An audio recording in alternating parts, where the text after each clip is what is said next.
Hi, this is Congressman Scott Perry. This week I introduced House Joint Resolution 36, which is a balanced budget amendment that would make the federal government more effective and efficient stewards of your hard-earned tax dollars. Currently, 49 states are required to annually balance their budgets.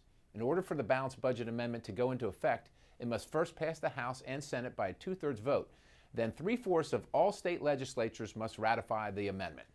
Now, hardworking American families and businesses know what it's like to live on a budget. They make difficult decisions to live within their means every single day, and Washington should have to do the same. It's time to have an honest conversation with all Americans about the drivers of our debt, including mandatory government spending like healthcare costs. Now, this legislation takes into account the House Budget Committee's assumption that the budget will balance in 10 years. However, my bill will ensure that it is not accomplished on the backs of taxpayers by requiring a 3/5 vote in the House and the Senate to take more in taxes. While numerous balanced budget amendments already have been introduced, this bill contains a provision that eventually would bring spending down to the lowest it's been in 60 years. This legislation also places additional pressure on agencies to justify their funding and find waste in their own departments. Folks, it's time to ensure that all of your hard-earned tax dollars are spent effectively and wisely. Currently, Washington is spending $27 million to train Moroccans to create pottery designs and $325,000 on robotic squirrels to test their interactions with snakes. I'm not sure those are necessary.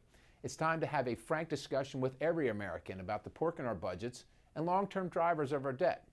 We need a balanced budget to foster a healthier economy and help create jobs right now. The federal government has run up unsustainable debt of $16.7 trillion and is still rising. Currently, nearly 46 cents of every dollar we spend is borrowed, most of it from China. There is a bipartisan consensus that America's social safety net will go bankrupt in the coming decades if we don't take action soon. A balanced budget amendment would protect seniors who depend on their benefits they've earned, as well as our children who can't afford the crushing debt with which we are burdening them. Again, this is Congressman Scott Perry, and I'd like to thank you for watching, and I hope you'll visit my website to learn more about my balanced budget amendment, House Joint Resolution 36.